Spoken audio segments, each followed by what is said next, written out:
Jumpa kembali dengan kami, keluarga Imam Rasuli, dan narasumber malam hari ini, Pak Jimmy Jeffrey, Apologia Historia. Salam sejahtera bagi semua saudara-saudari dimanapun Anda berada. Damai dan sukacita oleh Roh Kudus senantiasa menyertai dan memenuhi batin saudara-saudari semua.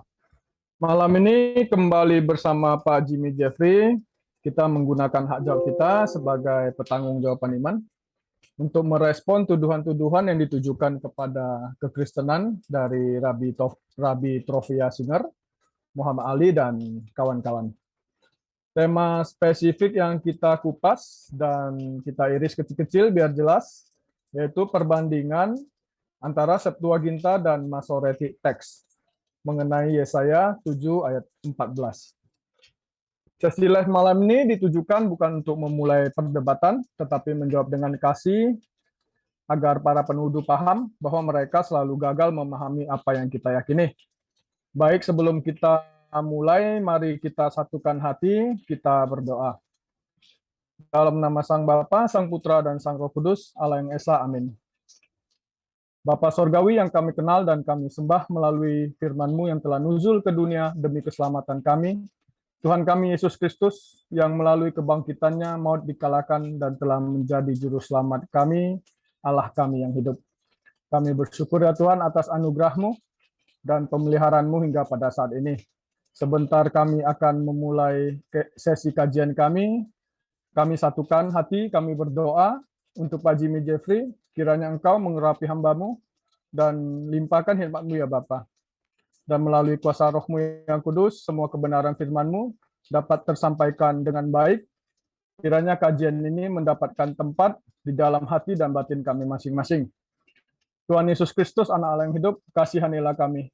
Berikanlah kami kerendahan hati dan berkati kami dengan hikmat-Mu ya Bapa, agar kami semua terhindar dari setiap ragi, rupa-rupa pengajaran yang diajarkan oleh para penyesat. Kiranya kami mempercayakan keselamatan jiwa kami ke dalam tangan kasih-Mu dan ampunilah setiap kami. Terima kasih ya Tuhan, berkati peralatan dan perlengkapan yang kami gunakan agar dapat digunakan dengan lancar. Kami serahkan sesi malam hari ini ke dalam tangan-Mu. Di dalam nama Tuhan Yesus Kristus, Allah sesembahan kami mulai sesi malam ini. Immanuel, amin. Silakan dimulai Pak Judi. Ya, baik. Kita akan masuk membahas topik yang sangat spesifik tentang Yesaya 7 ayat 14. Salah satu teks nubuatan mesianik yang termasuk yang paling diperdebatkan antara kekristenan dengan pihak Yudaisme tentang nubuatan Nabi Yesaya terhadap seorang perempuan muda atau perempuan yang masih perawan yang akan mengandung seorang anak dan disebut dengan Manuel. Pembahasan ini akan kita bahas pada tataran kajian tekstual dan nanti pada kesempatan berikutnya kita akan lebih membahasnya secara komprehensif kajian eksegetisnya. Jadi kita ini lebih pada kajian tekstualnya. Oke. Saya sudah siapkan.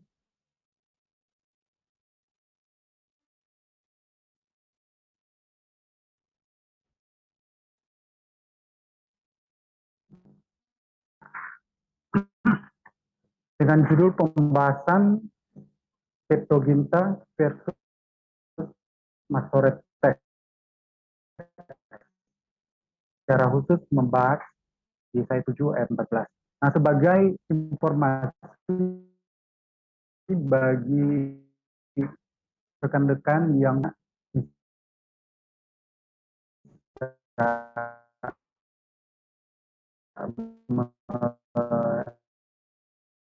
lihat kembali video berikutnya, kita sebagai pihak Kristen yang dipertanyakan oleh pihak Judaisme, bahkan oleh beberapa polemikus Muslim, yang menganggap bahwa Septuaginta itu adalah produk hasil rekayasa kekristenan, khususnya kitab-kitab selain kitab 5 kitab Musa.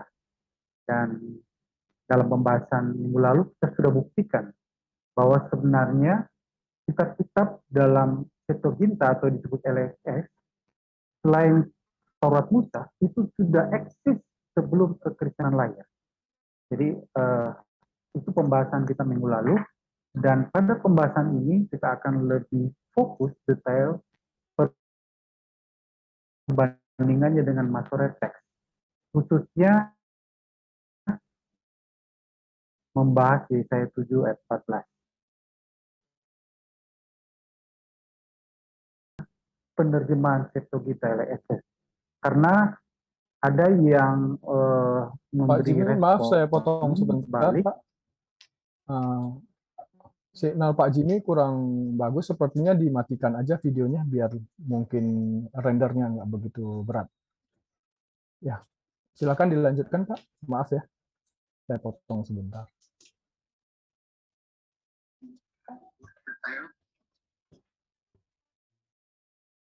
Oke, iya ya. Ada respon tentang pembahasan minggu lalu yang menganggap bahwa referensi rujukan terhadap sejarah penerjemahan LXX atau Septuaginta itu merujuk pada tulisan Aristides, Letter of Aristides, yang dipertanyakan bahwa ini tulisan yang diragukan karena dianggap hanya berisi legenda semata.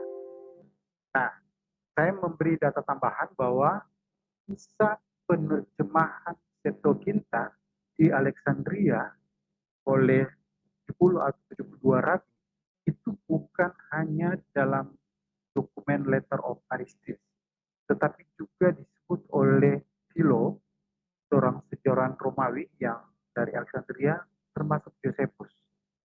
Dan saya tambahkan data baru itu dari Babylon Talmud, khususnya Traktat Megillah 9a, yang menyebutkan tentang peristiwa penerjemahan tersebut.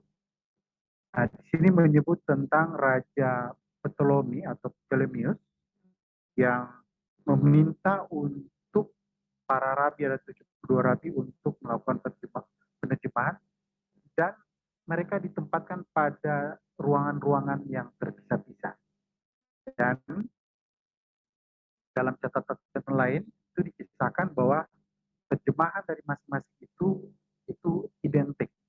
Nah, poin yang saya ingin tegaskan di sini bahwa kisah penerjemahan Septuaginta atau LXX ini rujukannya bukan hanya dalam Letter of Aristides, tetapi dari beberapa dokumen, termasuk Bapak Gereja Irenaeus juga menulis kisah penerjemahan ini. Oke. Kemudian yang kedua, saya ingin sedikit disclaimer ya, dengan membahas Septuaginta LXX bukan berarti, ya, sekali lagi, bukan berarti Septuaginta LXX itu superior atas Masoret Text. Dengan kata lain, Septuaginta yang bagus dan Masoret Text tidak bagus. Bukan. Jadi kita tidak langsung mengambil sikap hitam putih seperti itu. Kenapa? Karena Septuaginta juga itu ada beberapa teks-teks yang diperdebatkan. Demikian juga Masoret Text. Dan itu sebenarnya hal yang wajar dalam dunia akademik. Karena ini kita sudah masuk dalam ranah tekstual kritikisme yang melihat sesuatu tidak harus kaku, misalnya terima Septuaginta 100%, menolak Masoret, demikian juga sebaliknya. Tetapi dalam kajian kritik teks, semua manuskrip yang ada, yang relevan, itu dibandingkan, lalu dikaji mana yang terbaik atau mendekati ortografi. Oke, Jadi saya perlu disclaimer untuk hal ini, dan pada kesempatan berikutnya kita akan membahasnya secara lebih detail lagi, perbandingan Septuaginta dan Masoret Text yang memang dalam kajian skolar terhadap kutipan-kutipan perjanjian baru atas perjanjian lama itu majority memang banyak nadanya dia Septuaginta, jadi lebih merujuk pada teks-teks Septuaginta. Tetapi tidak semua, karena ada beberapa yang merujuk ke naskah Ibrani atau Pramasoret, Proto-Masoret. Jadi pada abad pertama itu belum ada istilah Masoret teks, karena Masoret teks itu nanti eksis pada sekitar abad 8, 9, 10 oleh kaum Masora yang mulai menambahkan dalam konsonan teksnya. Jadi naskah Ibrani atau Primasoret atau Proto-Masoret juga dirujuk oleh penulis perjanjian baru, walaupun porsinya memang rujukan Septuaginta itu lebih banyak. Dan ada rujukan lagi di luar Septuaginta dan Masoret Text, Proto-Masoret Text. Oke, ini kita akan bahas-bahas di pembahasan berikutnya. Sekarang kita masuk ke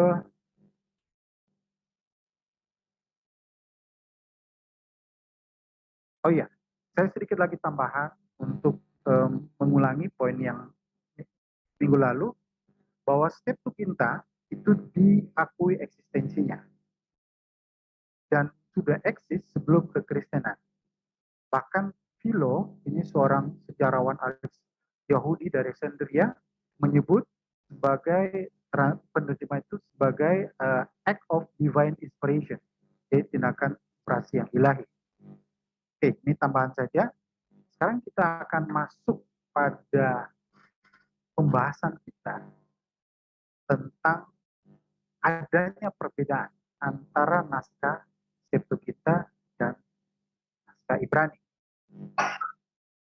Namun terlebih dahulu kita akan lihat konteks sejarah awalnya, sehingga kita akan mengerti posisi pembahasan ini ada di masa kapan. Karena perdebatan yang terjadi, terutama oleh pihak Judaisme yang mempertanyakan Septuaginta, itu adalah pendapat-pendapat rabbinik di era-era modern.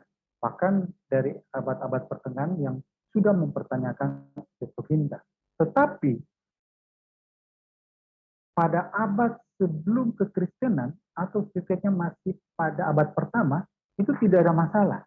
Nah, ini tulisan dalam majalah Bible and Faith menuliskan tentang apa yang terjadi sebenarnya. Nah, dituliskan bahwa sampai pada abad kedua,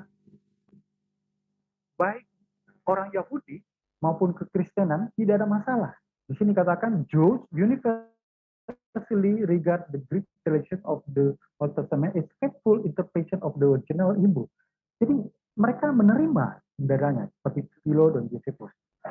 Bahkan Sanhedrin authorized it to be read in the Greek-speaking synagogue. Dan buktinya apa? Jelas, para rasul orang Yahudi, yang juga orang Yahudi, banyak mengutip Septuaginta. Jadi tidak ada masalah sebenarnya terhadap Septuaginta.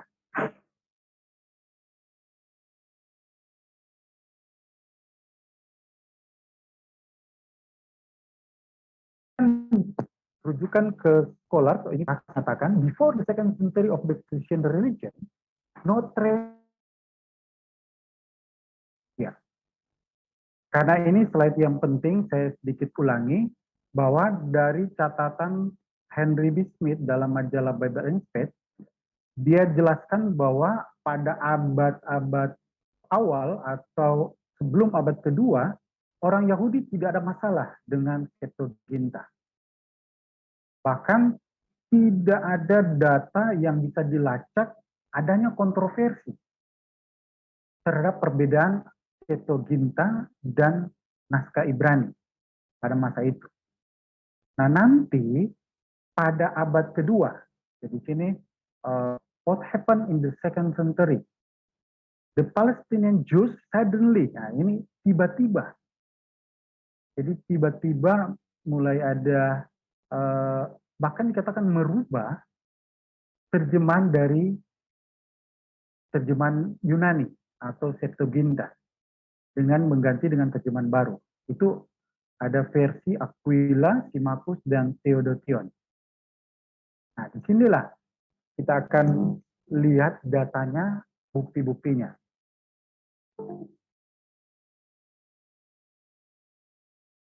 Nah, pembuktian salah satunya itu dalam studi pembahasan kita. Yesaya 7 ayat 14.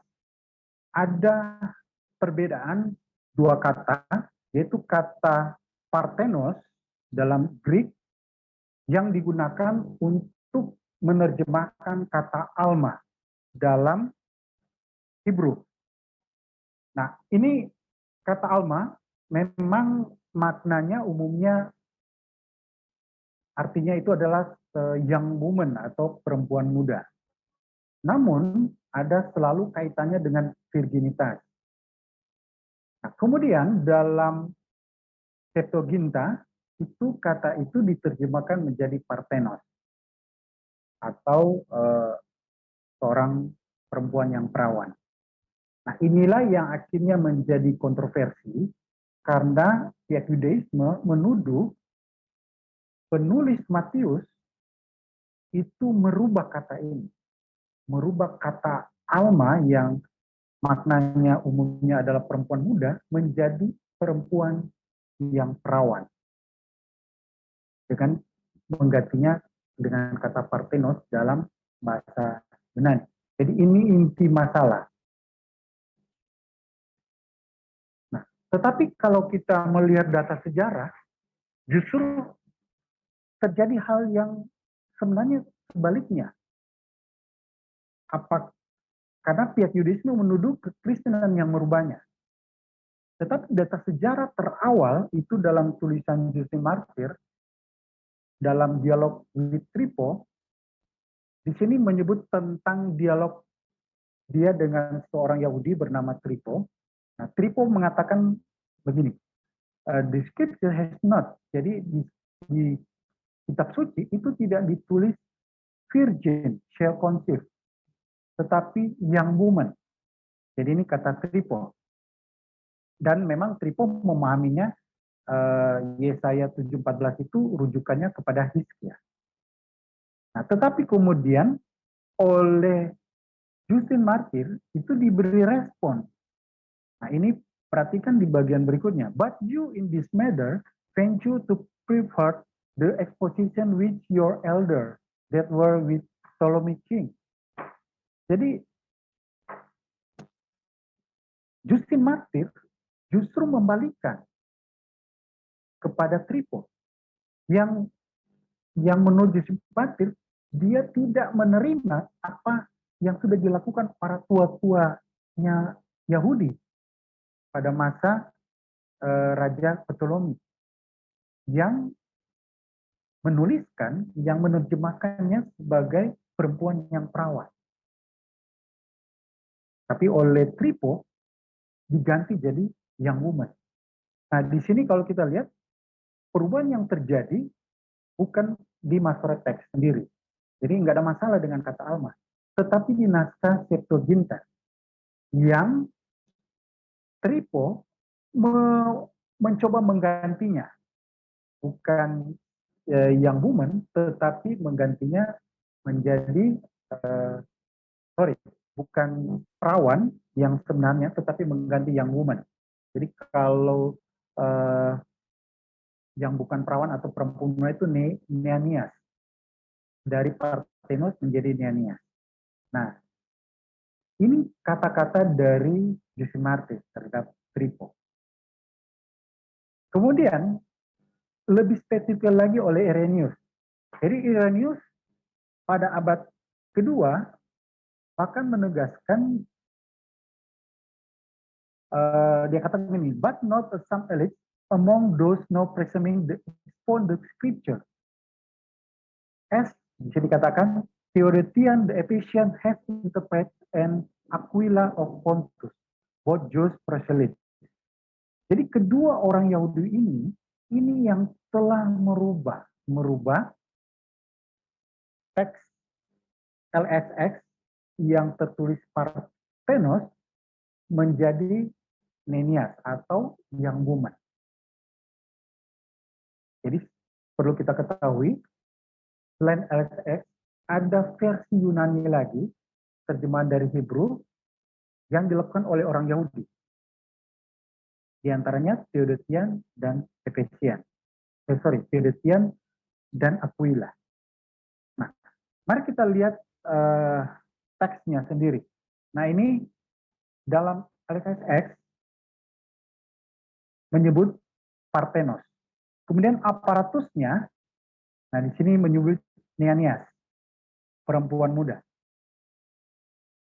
Dan aparatus ini merujuk pada versi dari Aquila dan Theodotian. Jadi ini data yang menunjukkan perubahan yang terjadi dilakukan oleh pihak Yahudi. Tetapi ini bukan di Masoret Teks. Nanti kita bahas tersendiri tentang adanya perubahan yang disebut dengan Tikkun Soferim, yang ada perubahan-perubahan di naskah Masoret Teks dengan alasan-alasan menjaga nama kekudusan nama Allah dan sebagainya. Nanti kita akan bahas apakah itu berdampak signifikan atau tidak. Tetapi di sini perubahan terjadi di LXX justru oleh pihak Yahudi dari kata Parthenos menjadi Nenias. Oke, ini duduk masalahnya terjadi. Nah, sekarang kita coba membedah data Parthenos dalam LXX dan kita bandingkan dengan Alma.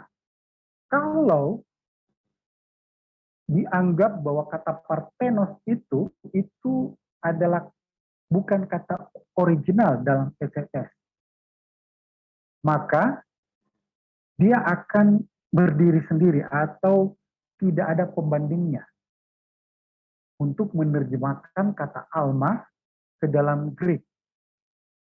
Nah, ternyata tidak seperti itu. Dalam Kejadian 24 ayat 43, kata Alma ini juga diterjemahkan sebagai Parthenos. Nah, perhatikan ini, kata Alma kemudian diterjemahkan sebagai Parthenos. Tidak hanya di Yesaya 7 ayat 14. Jadi ini salah satu juga membantah bahwa itu bukan perubahan yang disengaja oleh pihak Kristenan. Nggak ada masalah sebenarnya, karena Parthenos juga pada ayat lain juga digunakan untuk menerjemahkan kata Alma. Nah, selanjutnya, pada kata-kata lain, memang kata Alma diterjemahkan sebagai Neanias atau perempuan muda. Jadi di sini kita lihat tidak ada semacam strictly ya, keharusan bahwa Alma itu harus diartikan perempuan muda atau Neanias. Tidak. Tetapi pada bagian lain bisa diterjemahkan Parthenos, termasuk di Yesaya 7 ayat 14. Dan ini diterjemahkan berdasarkan konteks. Jadi ada fleksibilitas dalam hal ini. Nah, kata Alma sendiri, ini saya merujuk pada tulisan scholar. Di sini dikatakan to date no one has put a clear context. Jadi tidak ada yang memberi konteks yang jelas di mana Alma can be applied to a married woman. Jadi tidak ada data penunjang yang penggunaan kata Alma itu diterapkan pada perempuan yang sudah menikah. Tetapi justru sebaliknya, kata Alma, walaupun memang makna umumnya adalah perempuan muda, tetapi selalu diasosiasikan dengan perempuan yang belum menikah atau perempuan perawan. Oke, jadi kita harus melihat ini secara konteks ya, jangan kaku dalam memahami masalah ini. Kemudian kata Betula, nah, Tobias Singer mencoba bangun argumen begini. Kalau katanya, kalau memang Parthenos itu benar, seharusnya dalam Hebrew text itu bukan kata Alma, tapi Betula. Karena Betula, menurut Kissinger, itu padanan yang paling pas dengan kata Parthenos. Karena Betula itu artinya perawat. Nah, tapi kalau kita perhatikan lebih lengkap, tidak seperti itu. Jadi tidak ada data yang menunjukkan strictly Betula itu berkaitan dengan virgin. Tidak. Bahkan ini yang menarik. Ini saya mengutip Michael Brown dalam bukunya Sharing Jewish Objection to Jesus, Messianic Prophecy. Dia katakan bahwa New Jewish Publication Society, ini versi terjemahan Alkitab pihak Yahudi yang terbaru, bahkan menerjemahkan kata Betula itu sebagai maiden atau perempuan muda. Ini sampai justru jumlahnya cukup banyak, sekitar 31 kali. Dari total ada sekitar 50 kata Betula. Oh, jadi tidak ada semacam strictly keharusan bahwa Betula itu adalah perempuan perawat. Oke, saya kira ini cukup jelas. Nah, bahkan kalau kita perhatikan dalam Kejadian 24:16, di sini kata Betula, ini diartikan maiden, dikatakan who no man hath known. Jadi perempuan yang belum disentuh oleh laki-laki. Dan ini sebenarnya menunjukkan bahwa kata Betula itu tidak betul-betul clear diartikan sebagai perawat. Kenapa? Karena di sini perlu ada tambahan penjelasan, yaitu seorang perempuan yang belum disentuh oleh sang laki-laki. Kalau dia memang pure, murni, strictly, artinya virgin, tidak perlu lagi tambahan penjelasan. Kan rancu. Dia adalah seorang perawan yang belum pernah disentuh oleh laki-laki. Jadi tidak perlu memperjelas kata kalau kata itu sudah jelas clear. Dan inilah menjadi tanda bahwa sebenarnya Betula tidak strictly artinya virgin. Oke, nah sebagai akhir saya mengutip tulisan Julius Gordon bahwa pemahaman Parthenos atau virgin itu dianggap sebagai terjemahan versi Kristen. Ini pemahaman umum. Sedangkan kalau young woman itu adalah terjemahan versi Yahudi. Ini pemahaman umum dan ini tidak tepat. Correcting misunderstanding. Jadi kita akan memperbaiki kesalahpahaman itu. Kenapa? Karena terjemahan Septuaginta itu adalah terjemahan Yahudi sendiri. Tepatnya Yahudi sebelum lahirnya kekristenan. Dan dari data yang ada, tidak ada masalah sebenarnya dengan kata Parthenos atau virgin dalam Septuaginta. Dan poin yang saya ingin ringkaskan lagi, Judaism accusation that Christianity has changed LX are not proven. Jadi Yahudi, tuduhan Yahudi yang mengatakan Kristen merubah LX tidak terbukti. Sebaliknya, justru dugaan kuat pihak Yahudi yang melakukan perubahan. Khususnya dalam kasus Yesaya 7 ayat 14. Nah, kemudian dalam kata Alma itu digunakan kata Parthenos yang juga sebenarnya digunakan di ayat lainnya. Jadi tidak ada indikasi bahwa itu sengaja dirubah. Khusus untuk Alma di Yesus 7 ayat 14 kata Parthenos. Sedangkan di ayat lainnya tidak. Ternyata tidak terbukti. Walaupun di bagian lainnya digunakan juga kata Nenias untuk Alma. Nah, kemudian yang menarik dalam Kejadian 24 ayat 43, Ribka, ini waktu Eliezer akan mengambil Ribka untuk sebagai istri dari Ishak. Pada pasal 24 itu ada 3 istilah yang digunakan, Alma, Nar, dan Betula. Dan ini ditujukan pada Ribka. Jadi ini kesannya justru interchangeable untuk kata ini. Walaupun memang ada penekanan pada konteksnya masing-masing. Dan konteksnya seperti ini. Penggunaan alma, jadi sekali lagi saya ingin tegaskan, penggunaan alma memang umumnya adalah perempuan muda. Oke, jadi alma memang umumnya artinya adalah perempuan muda, dan teks-teks itu berkaitan dengan virginitas. Jadi perempuan muda yang belum menikah. Sehingga berkaitan dengan virginitas. Kemudian, dalam konteks tertentu, kata alma bisa lebih spesifik pada virginitas. Seperti dalam Yesaya 7 ayat 14. Dan ini konteksnya menunjang. Karena dalam Yesaya 7 ayat 14, di ayat 11 dikatakan ada sebuah tanda yang akan diberikan. Dan tanda ini berkaitan dengan peristiwa yang luar biasa. Dan itu sangat cocok. Kalau yang dimaksud itu adalah perawan yang akan mengandung. Ini sebuah peristiwa. Kalau perempuan biasa mengandung itu hal biasa. Tetapi kalau perempuan yang perawan lalu kemudian mengandung, ini ada luar biasa. Jadi konteksnya sangat jelas. Menunjang untuk penggunaan kata partenos dalam liturgi. Oke, demikian presentasi. Terima kasih.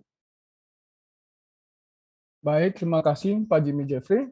Silakan diambil waktunya untuk beristirahat. Kami menganjurkan para pendengar untuk mengkaji kebenarannya dan menilainya masing-masing, tentunya sesuai dengan data-data yang diberikan oleh Pak Jimmy. Sebelum kita masuk ke sesi selanjutnya, sesi tanya-jawab, kita akan menginfokan beberapa kegiatan di KIR dan yang lain-lain. Silakan. Oke, teman-teman, di layar masing-masing sudah ada QR code dari Pak Jimmy Jeffrey, dan bagi teman-teman yang mau mendukung pelayanan dari beliau bisa bergabung di channel Apologia Historia. Langsung dengan di sebelah kanan bisa di-scan QR code-nya. Next slide. Bagi teman-teman yang membutuhkan buku baru dari Pak Gracia Pelo dan juga kaos-kaos kaligrafi desain Pak Gracia, bisa didapatkan melalui Tokopedia _Inyo Manis. Teman-teman yang mau pesan, ini ada buku baru dengan judul Membungkam Bidat-Bidat karangan Pak Gracia Pelo. Silakan dipesan di Tokopedia _Inyo Manis. Next slide. Ya, bagi teman-teman yang mau bergabung untuk ibadah bersama kami, setiap hari Minggu pukul 8.45 waktu Indonesia Barat ada ibadah raya KIR bersama dengan jemaat GCC dipimpin oleh Pastor Valerino. Dan juga setiap pagi ada saat teduh. Setelah itu ini kita ada program baru, baca Alkitab setiap hari 5 pasal, hari Senin sampai dengan hari Sabtu pukul 10 malam waktu Indonesia Barat di Zoom Sersan KIR. Next slide. Dan juga untuk pengajaran pada King Adas, kita telah masuk ke triwulan yang kelima. Bagi teman-teman yang mau mengikuti pengajarannya, ini gratis, tidak ada biayanya, dan bersertifikat. Teman-teman bisa bergabung dulu dengan kami, keluarga Emma Rasuli, dan nanti pengajaran-pengajarannya akan diarahkan melalui admin dari keluarga Emma Rasuli. Next slide. Bagi teman-teman yang terpanggil untuk kuliah Strata 1, Sarjana Teologi STH, bisa bergabung dengan STT RAI, Raja Wali Alstamar Indonesia. Ini alamat kampus dan kontak person sudah tertera di layar masing-masing, dan juga ada QR code-nya. Bisa untuk mendaftarkan diri langsung ke bagian admin dari STT RAI. Dan ini ada program ATC singkat dari Pak Gracia Pelo, seminar apologetika, diadakan 1 hari saja ya teman-teman, jangan ketinggalan, tanggal 8 Oktober, jam 9 pagi sampai jam 9 malam waktu Indonesia Barat, diadakan di Lenteng Agung, Jakarta, dan biaya-biaya yang dibebankan ini sangat murah, sebesar 300.000, dan teman-teman telah mendapatkan 3 buku apologetika dari Pak Gracia dan harganya juga sudah melebihi dari biaya pendaftarannya. Jadi teman-teman ini ada bisa kontak dengan Pak Jusak, HP-nya juga tertera, atau mendaftar melalui satulink.com Gracia Pelo GP. Boleh di screenshot teman-teman, kita kasih waktu. Oke. Dan teman-teman ya boleh di screenshot dulu. Oke, teman-teman yang mau bergabung dengan kami di Keluarga Iman Rasuli bisa melalui Telegram di t.me/keluarga Iman Rasuli atau men-scan QR code yang di sebelah kiri bawah atau melalui website KIR www.imanrasuli.com di QR code yang kanan bawah atau melalui satu link di https://satulink.com/keluarga Iman Rasuli KIR.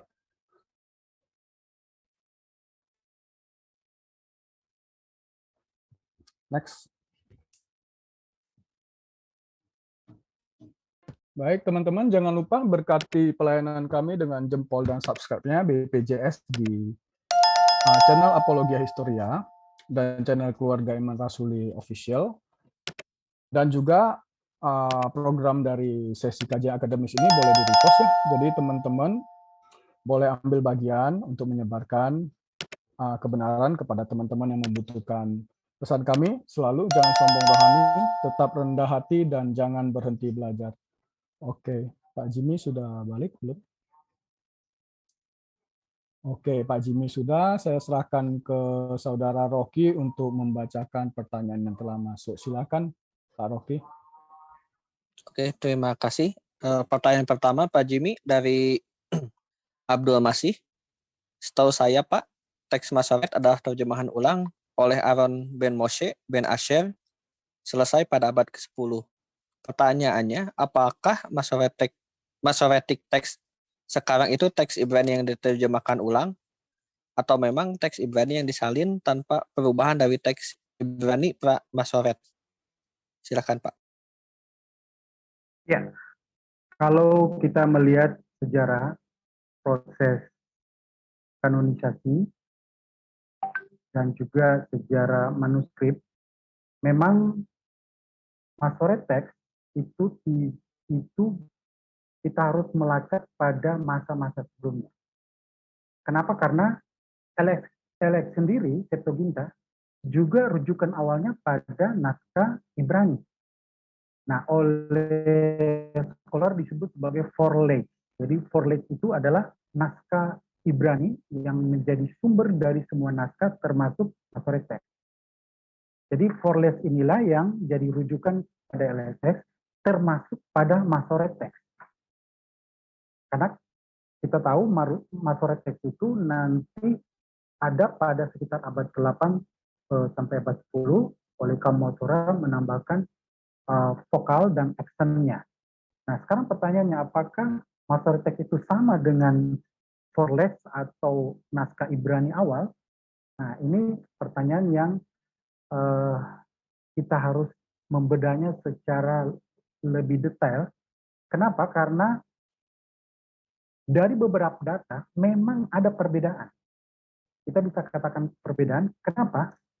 Sebagai pembanding kita adalah naskah Dead Sea Scroll. Dalam naskah Dead Sea Scroll itu ada teks-teks Ibrani, termasuk juga yang naskah-naskah Yunani juga ada.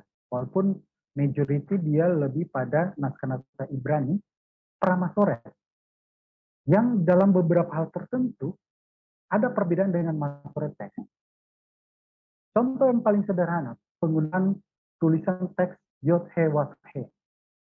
Dalam beberapa teks seperti dalam Dead Sea Scroll itu tertulis jelas Yod-He-Waf-He. Tetapi dalam Masoret text itu sudah ganti jadi Adonai. Yang sebenarnya maknanya sama karena Adonai itu adalah nama pengganti pada Yod-He-Waf-He yang sangat disakralkan. Tetapi ini salah satu bukti adanya perubahan. Dan ini pihak Yahudi sendiri mengenal istilah tikun sovereign atau semacam perubahan-perubahan oleh penyalin untuk umumnya biasanya untuk melindungi kesucian nama Tuhan. Lalu kata YHWH diganti jadi Adonai dan sebagainya. Jadi kalau dikatakan dia sama dengan naskah Forles itu atau Pramasoret itu tidak juga. Ada perubahan.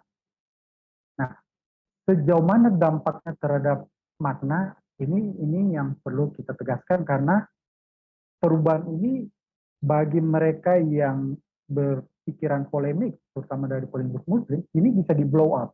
Oh, ada bukti perubahan. Padahal itu perubahan yang tidak signifikan. Nanti pembahasan berikut kita akan bahas lebih detail tentang praktek perubahan-perubahan atau kuntoferin pada naskah-naskah Ibrani. Jadi secara singkat, rujukannya sama pada Forles, pada naskah Premasoret, tetapi ada sedikit perubahan-perubahan. Dan ini sebenarnya perubahan ini juga terjadi bukan cuma di naskah Masoret, LSF pun juga ada, demikian juga Samaritan Pentateuch. Dan perubahan itu ada yang sifatnya karena scribal error, penyalinan, dan ada beberapa maksud-maksud tertentu atau intentional change. Tetapi kita harus hati-hati, pengertian intentional change itu tidak seperti pemahaman konsep tahrim dari Muslim, bahwa itu perubahan yang mendasar pada pola sistem teologi dari kekristenan ataupun dari Yudaisme sendiri. Oke, itu jawaban saya. Terima kasih Pak Jimmy. Pertanyaan berikutnya dari Pak Pras L. Ya, setuju hak alma adalah virgin dan boleh diterjemahkan Parthenos. Tetapi Masoretic text Hebrew benar itu bukan Betullah, tapi hak alma. Apa bukan demikian? Terus yang kedua, dan Dead Sea Scroll juga hak alma sama dengan Masoretic text. Mungkin ini bisa lebih diperjelas Pak Jimmy. Oke, kalau cuma itu pemaparan saya tadi, itu sama sekali kita tidak mempermasalahkan naskah Ibrani. Sekali lagi, tidak dipermasalahkan. Kenapa?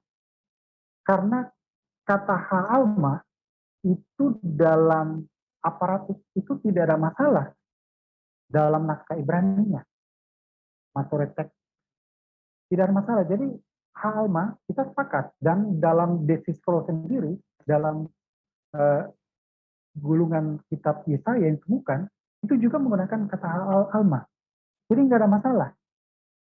Yang tadi permasalahan kita itu pada LSS-nya sendiri, yang kata Parthenos, virgin, yang kemudian oleh Aquila maupun Teresian diganti menjadi Neanias atau perempuan muda.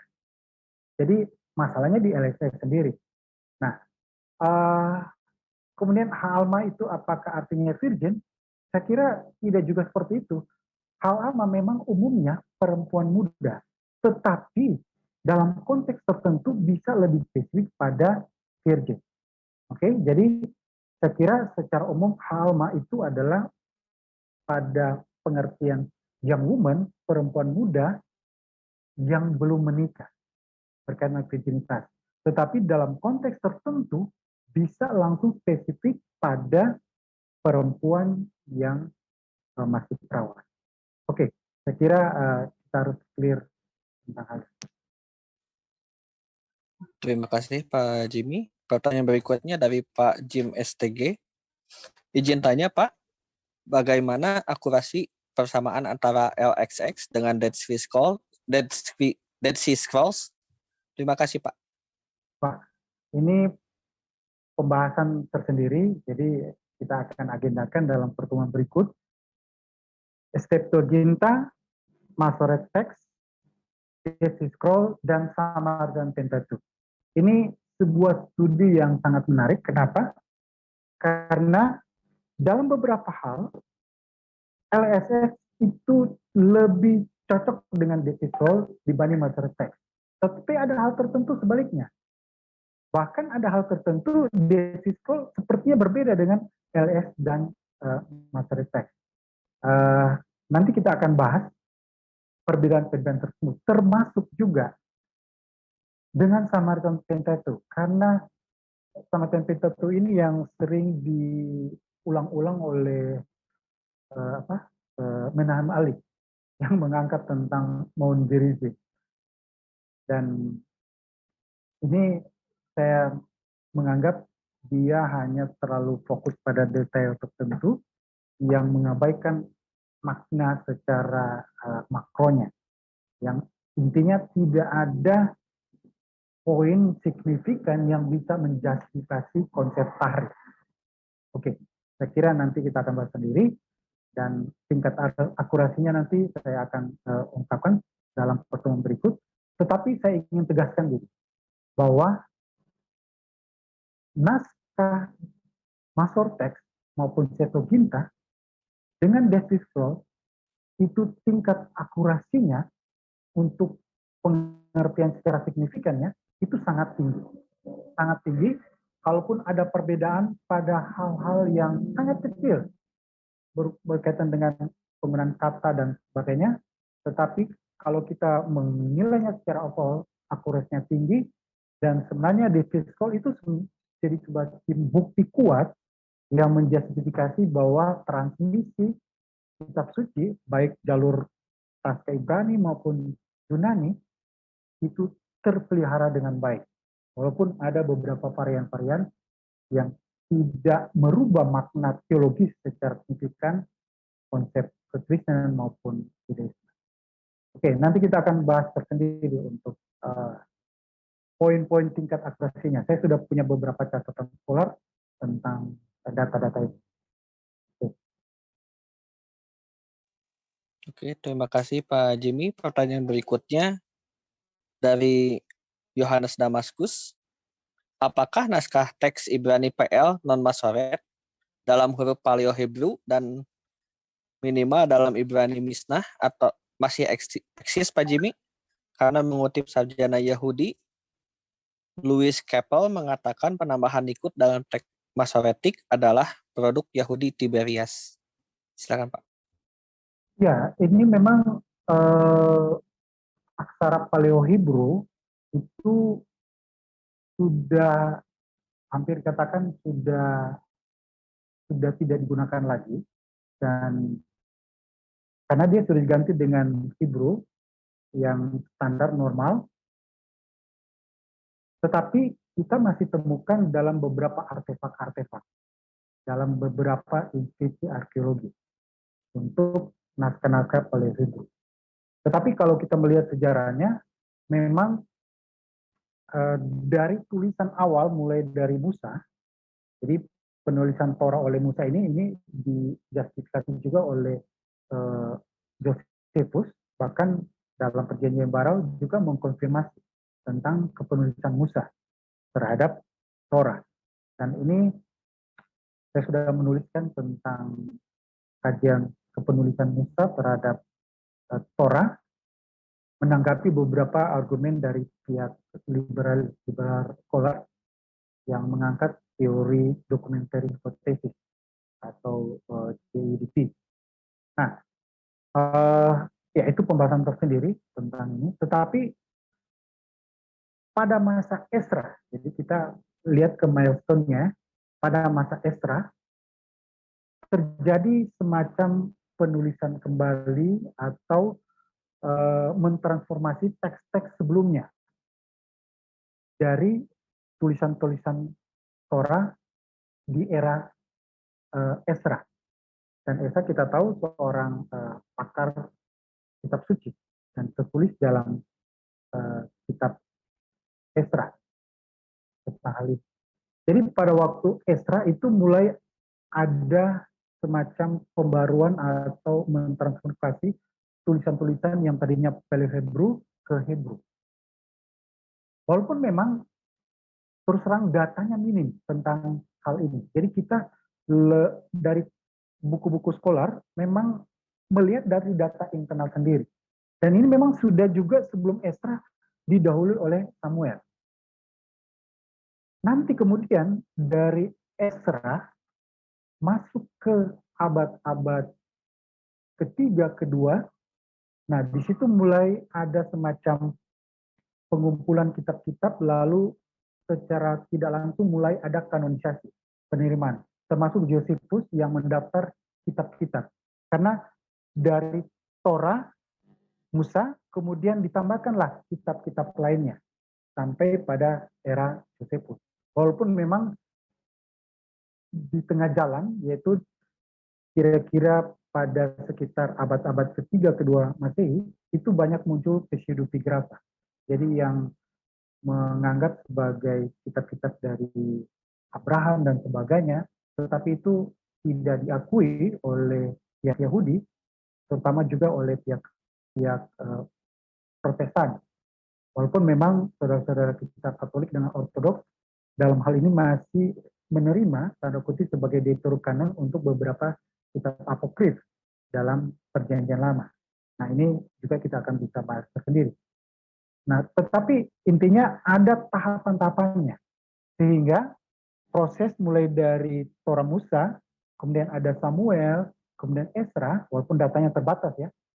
Nanti mulai kita lihat banyak datanya itu sejak era Josephus. Karena sudah banyak referensi-referensi yang berbanding, termasuk dengan ketiran LLS. Jadi dengan kata lain, sebenarnya Paleo-Hebrew yang awalnya penulisan Torah, itu akhirnya sudah tergantikan dengan Hebrew, dan pada masa-masa berikutnya oleh pihak rabi mulai dilengkapi dengan tanda baca dan sebagainya. Dan saya kira apa yang dilakukan para rabi ini tetap sama seperti data-data dari era Musa itu sendiri, Samuel, bahkan dari era Esra. Walaupun aksaranya sudah berubah, dari Hebrew ke Hebrew. Ya, seperti itu. Ya, terima kasih Pak Jimmy. Pertanyaan berikutnya sebentar, dari Pak Agus Firman Laila. Iya, mau tanya Pak, apakah secara dalam keseluruhan teks Septuaginta itu ada beberapa atau sedikit kesalahan terjemahan dari bahasa Ibrani atau Aramaik meski tidak mengubah dasar teologi? Ya, ada beberapa yang memang oleh scholar dianggap tidak tidak sebagai teks yang tepat dari LXS sendiri. Demikian juga dalam masa stres. Jadi di awal saya sudah katakan bahwa kita tidak bisa secara hitam putih langsung menerima Septuaginta, menolak masalah teks. Begitu juga kita terima masalah teks, tidak. Walaupun memang secara tradisi gereja, saudara-saudara Ortodoks begitu welcome dengan LXX. Tetapi oleh pihak Protestan itu lebih cenderung pada Masoretek. Jadi lebih cenderung pada kanon Yahudi untuk perjanjian lama. Tetapi kalau kita bicara pada ranah akademik, maka kita tidak lagi menghitam putihkan, oh Masoretek yang terbaik dibanding Septuaginta. Atau sebaliknya, tidak. Tetapi semua itu diperhitungkan. Jadi semua itu dibandingkan. Kalaupun starting point-nya oleh penerjemah Alkitab saat ini, terutama dari pihak Protestan pada naskah Masoret, tetapi selalu memperhitungkan naskah lainnya, terutama LXX, dan yang sangat menarik yaitu dengan adanya Justice Fraud. Jadi ada beberapa LSS yang menurut scholar itu tidak tepat. Nah ini nanti saya akan paparkan lebih detail contoh-contohnya supaya kita bisa melihat data lebih konkret. Jadi saya tidak bisa menjawab secara detail hal ini nanti pada pembahasan berikutnya. Dan memang topik-topik ini dibuat seperti berseri, berkaitan. Jadi mulai dari awal tentang Alkitab apakah dipalsukan atau tidak, kemudian masuk pada pembahasan tentang Septuaginta, lalu masuk pada pembahasan Septuaginta Masoret, tapi pada case untuk Yesaya 7:14 pada pertemuan berikut masih berkaitan. Nah, pertemuan mungkin kita akan bahas kaitannya dengan Dead Sea Scroll dan sama template itu. Jadi untuk pertanyaannya apa yang LSS dianggap tidak tepat, nanti saya akan tunjukkan dalam pembahasan. Oke, terima kasih atas jawabannya Pak Jimmy. Pertanyaannya sudah habis, saya kembalikan ke moderator. Baik, terima kasih teman-teman. Terima kasih Pak Jimmy Jeffrey. Kita sudah di penghujung acara, Pak Jimmy, atau ada sedikit closing statement untuk menutup acara ini? Atau mungkin untuk program minggu depan bisa disampaikan ke teman-teman supaya lebih komprehensif untuk memahaminya. Silakan Pak. Ya. Kalau saya kira kalau untuk pembahasan kita ya saya 7:14 kaitan dengan Septuaginta Master Text, kita sudah lihat kajian tekstualnya seperti apa, dan untuk kajian eksegetiknya apakah itu nubuatan kepada Yesus atau kepada Hizkia atau kepada siapa, saya kira ini memang perlu pembahasan tersendiri. Dan rekan-rekan dari Asasi Arkeologi Indonesia memang punya rencana akan menanggapi, kalau nggak salah ada debat yang barusan antara pihak Islam dan yang menganggap dari pihak Kristen tentang topik Yesaya 7:14. Saya sempat nonton sedikit, tapi karena sepertinya bagi saya nggak terlalu menarik pembahasannya, saya skip aja. Tetapi saya melihat ada beberapa poin-poin pertanyaan yang diangkat oleh pihak Muslim yang mungkin perlu dibahas tersendiri. Kalau nggak salah nanti Asasi akan membahas itu dalam review debat. Dan sebagai tambahan, Yesaya 7:14 yang tadi kita baca secara tekstual, kalau secara kontekstual itu bisa merujuk pada penggenapan ganda atau dual fulfillment. Jadi dia bisa merujuk pada immediate konteks dekatnya, dan bisa merujuk pada konteks jauh. Nah, seperti apa nanti bisa dieksplor dalam pembahasan tersendiri tentang hal ini. Nah, kemudian untuk pembahasan berikutnya, rencana kita akan melihat pada masoretnya. Jadi tadinya kita lebih ke Septuaginta, lalu mulai sedikit dengan masoret, nanti kita akan lihat pembahasan tentang masoret itu khususnya tentang praktek perubahan-perubahan ikun sovereign. Seperti apa? Dan sebenarnya saya ingin mau mengaitkannya juga dengan konsep tahrif. Apakah perubahan itu menjustifikasi konsep tahrif atau tidak? Nah, ini nanti kita coba eksplor dalam pertemuan minggu depan. Ya, demikian.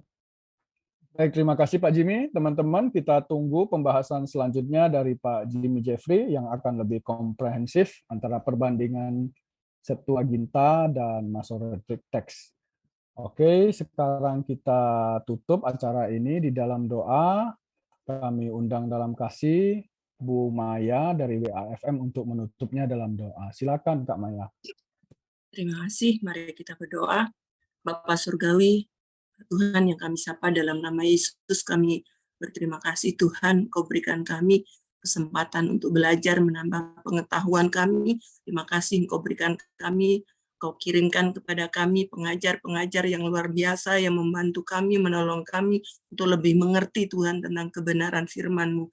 Berkati hamba-Mu Pak Jimmy yang sudah memberkati kami Tuhan, memberkati pelayanannya, memberkati keluarganya, biarlah semakin banyak orang diberkati melalui pelayanan beliau Tuhan.